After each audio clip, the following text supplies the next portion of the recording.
Starbucks used to be a global icon, an unofficial embassy for American culture. But now, walk into a cafe in Italy and that Americano you knew. It's called a freedom brew.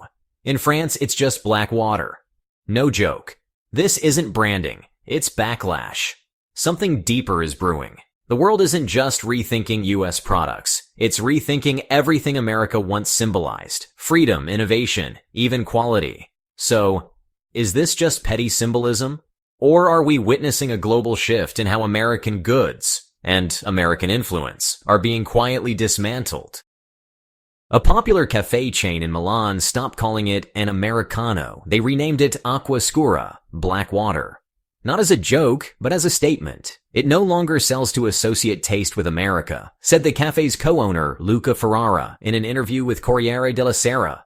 This symbolic rebranding isn't isolated. Across Seoul, Bangkok, and even Paris, American-branded drinks, dishes, and even fast food menu names are being swapped out for local or neutral titles. It reflects more than a cultural whim. It signals a deepening aversion to U.S. symbols, especially among Gen Z consumers.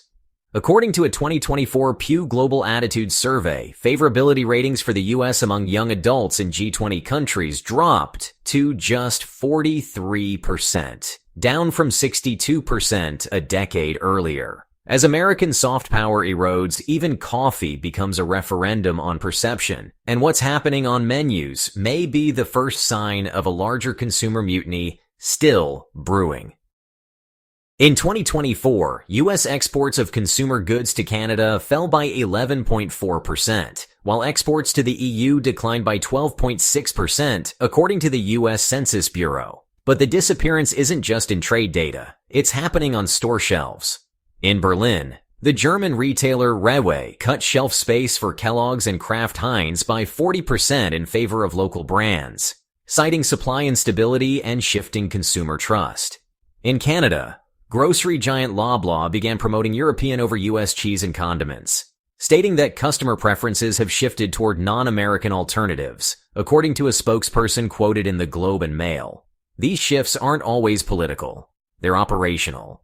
Logistics delays, currency volatility, and regulatory uncertainty tied to Washington's foreign policy have made American suppliers riskier partners.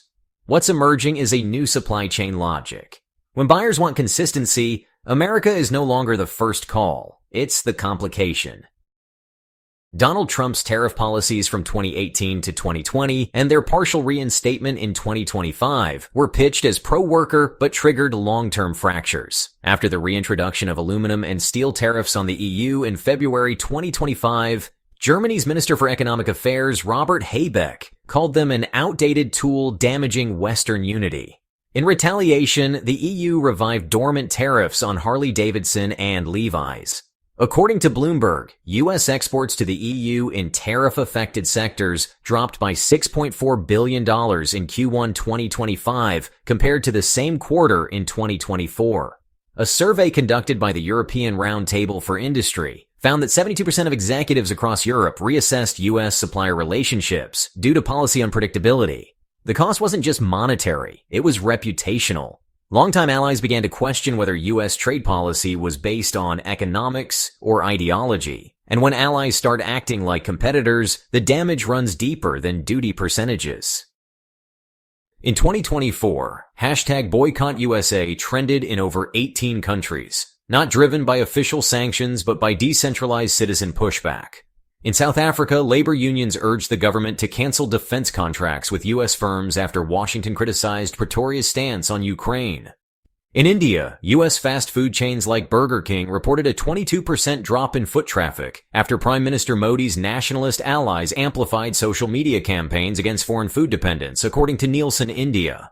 In Turkey, the Confederation of Turkish Trade Unions released a public letter in March 2025 urging consumers to stop using U.S. apps in response to drone sales to Greece. These aren't coordinated acts of diplomacy. They're grassroots economic resistance. Yet what's alarming is how quickly they become sticky. Once alternative platforms or brands take root, the old U.S. players rarely regain lost ground. So, is this a momentary backlash or the cementing of new global loyalties?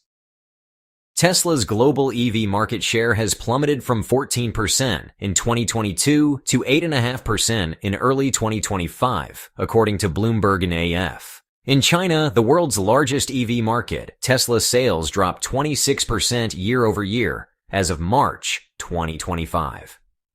The Chinese government excluded Tesla from its EV subsidy program while heavily promoting BYD and NIO, whose combined market share now exceeds 35%.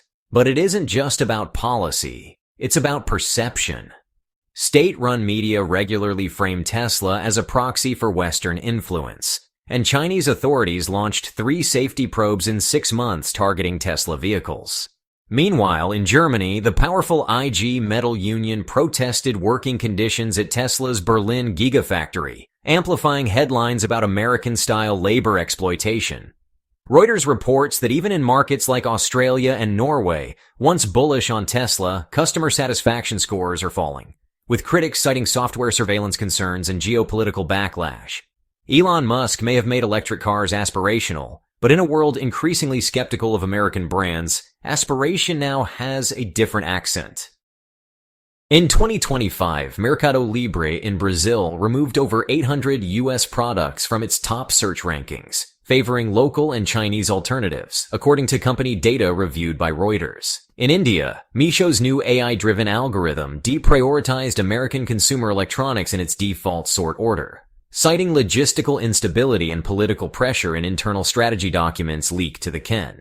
In South Korea, Coupang's 2024 Q4 vendor update revealed a 31% reduction in shelf space for U.S. food and cosmetic brands, replaced largely by ASEAN-sourced inventory. This is not ideological, it's algorithmic. U.S. products, once default global choices, are now flagged as volatile due to tariff exposure, legal restrictions, and compliance uncertainty. Shopify's March 2025 Global Trends Report shows a 19% drop in international checkout conversion rates for U.S. merchants, attributed to rising cross-border regulatory scrutiny. The consequence? Not loud protest, but quiet invisibility. When you're buried by code, the consumer doesn't need a reason to forget you. They just never see you in the first place. Coca-Cola quietly removed Made in the USA labels from products in several African markets after sales in Nigeria and Kenya dropped 12% and 9%, respectively, between the first quarter of 2024 and the first quarter of 2025, according to Bloomberg Africa. McDonald's rebranded 47 franchises in the Middle East under local ownership, following the Gaza conflict backlash that caused a 37% decline in regional revenue, per the Wall Street Journal. While brands are attempting rebranding strategies to soften U.S. associations, such as Nike operating in Iran through lookalike distributors or Meta downplaying its American origins in Vietnam, these efforts haven't restored trust. According to Edelman's 2025 Trust Barometer, global trust in American brands fell to 41%, the lowest since 2002. And trust, once broken, isn't easily rebranded. Harvard Business School's Benjamin Edelman noted in a March Financial Times piece, consumers aren't just reacting to logos. They're responding to national behavior embedded in supply chains, labor, and politics. You can rename the storefront, but if the barcode still traces back to Washington, the product might as well carry a disclaimer. Global consumer activism has evolved from protests to preference shaping, and it's measurable. In February 2025, Nielsen tracked a 16% drop in sales of American packaged goods across Southeast Asia compared to the previous year. In France, Carrefour replaced 120 SKUs from American firms with domestic or EU-sourced alternatives following customer petitions, confirmed in a March 2025 earnings call. Meanwhile, a Reuters Ipsos poll found 48% of Latin American respondents said they intentionally avoided U.S. brands in the last 12 months. This isn't a boycott, it's erosion. Shoppers are responding not just to prices, but to policies, headlines, and perceived overreach. In Colombia, a viral TikTok campaign in March urged followers to avoid American baby products after leaked reports of pressure from Washington on local health regulations. And it worked. Johnson & Johnson's baby care segment dropped 19% in the region quarter over quarter. The battlefield has moved off the streets and into checkout carts. And the fight isn't declared, it's distributed, algorithmic, and very hard to stop. Once a symbol of excellence, Made in America now triggers compliance alerts in procurement offices across emerging markets.